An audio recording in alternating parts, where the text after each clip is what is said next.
লাইফে প্রথমবার এই রকম ব্রাইড পেয়েছিলাম যাকে সাজাতে গিয়ে এই কনকনে শীতের মধ্যেও ঝরেছিল আমার শরীরের ঘাম। ব্রাইড আমাদের প্রচন্ড চঞ্চল, তাই আমার অবস্থা খুবই খারাপ।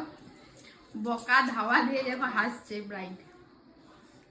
ওকে বকা ধাওয়া দিয়ে ওকে এই যেভাবে শুয়ে রাখা হয়েছে আপাতত। তাও ঠাকুর ও একটু ঠিকঠাক থাকুক, আমি আমার কাজটা যাতে করতে পারি। তোমরা দেখতে থাকো যে এই ব্রাইড আমার শেষ অবধি কি অবস্থা করে। হে হাই এভরিওয়ান, আমি তোমাদের সকলের প্রিয় মেকআপ আর্টিস্ট সঙ্গমিত্রা। তোমরা সবাই কেমন আছো? আশা করছি সবাই খুব ভালো আছো। আর অনেক দিন পরে নতুন একটা ভিডিও নিয়ে চলে এলাম। আর আজকের ভিডিওর ইন্ট্রো দেখে তো বুঝেই গেছো যে ভিডিওটা কতটা ইন্টারেস্টিং হতে যাচ্ছে। তো তোমরা স্কিপ না করে এনজয় করো। ঢুকেই আমি ব্রাইডকে একটু হাগ করে নিয়েছিলাম আর তারপরে ফটো ভিডিও নিয়ে নিয়েছিলাম। আর ব্রাইডের সাথে আসলে একটু ফ্রি হওয়ার চেষ্টা করছিলাম, যেহেতু প্রথমবার ওর সাথে কাজ হচ্ছে। ও যাতে ওর কি কেমন কি রিকোয়ারমেন্টস সেগুলো যাতে ও আমায় বলতে পারে, আর সেই জন্য এইসব করা আমার। আর তারপরে ব্রাইড যা খেল দেখালো সে আর কি বলবো তোমাদের। তো যাই হোক, তারপরে ব্রাইডের ভাত কাপড়ের অনুষ্ঠান শুরু হয়ে গেছিলো, যেটা দেখতে আমার খুবই ভালো লাগছিলো। ব্রাইডের ফ্যামিলি মেম্বারদের সাথে আমিও পার্টিসিপেট করেছিলাম। ব্রাইডের লেহেঙ্গাটা অনেক সুন্দর ছিল। আর আজকের মেকআপটা আমি কতটা কি দেখাতে পারবো জানি না, কিন্তু আমার সাধ্য মতন আমি চেষ্টা করছি। ব্রাইডের কেমন কী ডিমান্ড সেটাকে মাথায় রেখেই আমি কাজ শুরু করেছিলাম। যদিও আমাকে সবটাই বলেছিল, কিন্তু সেই ভিডিও ক্লিপটা আমি আর এখানে ইউজ করলাম না, তার কারণ ব্রাইডের প্রবলেম ছিল। ব্রাইড সেটা আমাকে শুরুতেই বলেছিল যে আমার রিয়েল ফেসটা তুমি দেখিও না। আসার পর থেকে খালি ফোনেই কথা বলতেছে আর তোর সাথেই কথা বলে যাচ্ছে। নামটা থেকে কোথায় রাখলাম আমার কি মনে আছে? আচ্ছা যাই হোক, ভেড়া করে বাজবে, আমি ধরবো।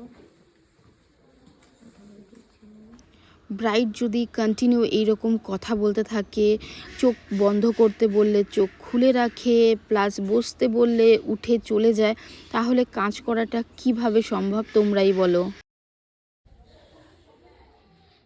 নষ্ট গেলে তো তোমাকেই খারাপ দেখতে লাগবে গো। বিয়ের দিনটা তোমার আফসোস, রিসেপশনে কি চাও আফসোস?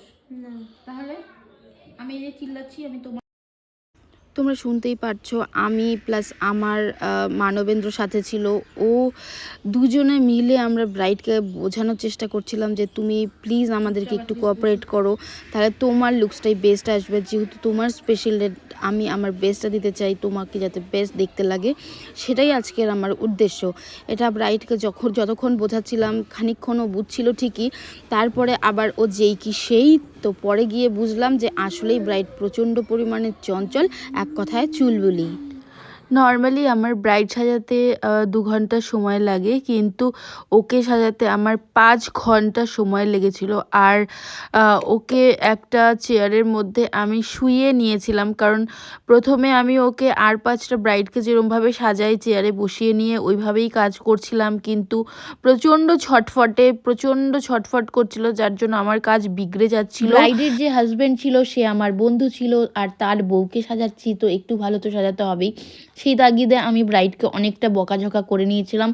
আর ব্রাইডও তারপর অনেকটা শান্ত হয়ে গেছিলো কিছুক্ষণের জন্য। তো যাই হোক, তো অনেক কষ্টে ওর বেস মেকআপটা আমি কমপ্লিট করতে পেরেছিলাম। এখন তো তোমাকেই ওটা ডিস্টার্ব করবে, ওনাটা ফুলে থাকবে, ভালো লাগবে? ঠিক আছে, যদি পরে দেখো যে খারাপ লাগছে আমি আবার তোমাকে পিন করে দেবো, ওকে? এরপর আসি হেয়ারস্টাইলের পার্টে। হেয়ারস্টাইলটা আমি একটু লাইন্স করে তার সাথে অ্যাডভান্স টেকনিকে আমি কাজ করছিলাম, তোমরা দেখতেই পারছো। আর আমি লিটারেলি হাঁপিয়ে উঠেছিলাম ব্রাইডকে সাজাতে সাজাতে, মানে খুবই করুণ অবস্থা। এত ধাওয়া টাওয়া দিয়ে তোমাকে এত সুন্দর সাজাইলাম, বকা ধাওয়া আর একটুর জন্য মার খায় নাই আমার ব্রাইড আজকে। এত চুলবুলি, এত কথা, চোখ বন্ধই করে না। এই মেকআপ যে কি কষ্টে করলাম। তারপর তোর বরকে ধরে আইনে বলা হলো যে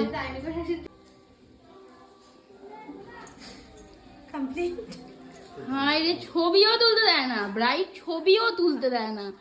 আমি কই যাই? দেখলে তোমরা কেমন চঞ্চল, কেমন দুরন্ত টাইপের, ফটো তুলতেও প্রবলেম, ফটো তুলতে গেলেও মানে ধৈর্য নেই, একদম অধৈর্য হয়ে পড়ছে।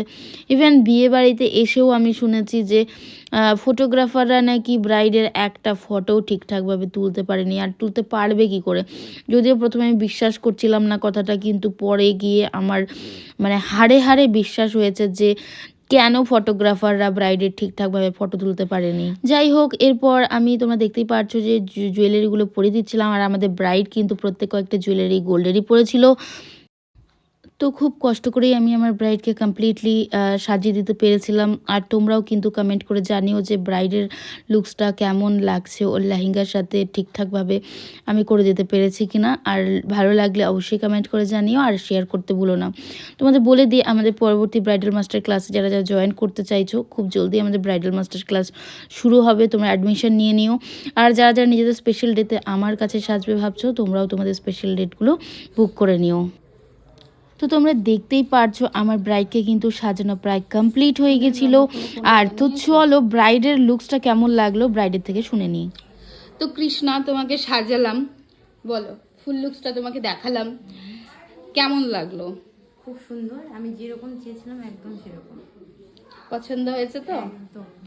তুমি বলেছিলে টানা টানা চোখ চাই, আর হেয়ার স্টাইলটা একটু অ্যাডভান্সের উপর করা আছে তোমার।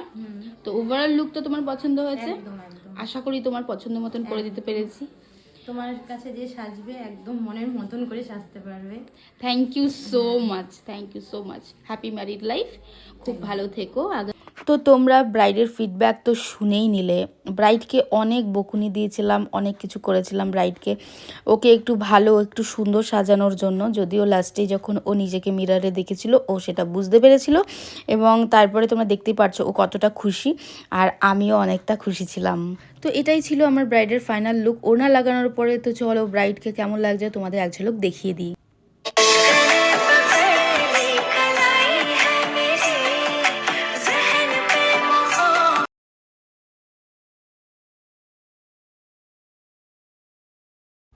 তো তোমরা তো ব্রাইডের লুকসটা দেখেই নিলে, আর তোমাদের ওর লুকসটা কেমন লাগলো তোমরা কিন্তু আমাকে কমেন্ট করে জানিও। আর তোমরা কে কোথা থেকে আমার ভিডিও দেখছো সেটাও কমেন্ট করতে ভুলো না। ব্রাইডকে সাজানোর পরে ব্রাইডের যে যা ছিল তাকেও আমি সাজিয়েছিলাম, ওকে একটা মিষ্টি একটা লুকস ক্রিয়েট করে দেওয়ার চেষ্টা করেছিলাম। তোমরা দেখতেই পাচ্ছ ওর লুকসটাও তোমাদের কেমন লাগলো তোমরা কিন্তু আমাকে কমেন্ট করে জানিও।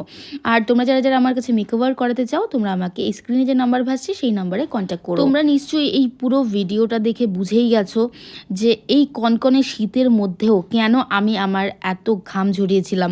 তো যাই হোক, তোমাদের আজকের ভিডিওটা কেমন লাগলো আমাকে অবশ্যই কমেন্ট করে জানিও। আর আজকের মতন বিদায় নিচ্ছি, সবাই খুব ভালো থেকো, সুস্থ থেকো। তোমাদের সাথে আমার দেখা হবে আমার পরবর্তী কোনো ভিডিওতে।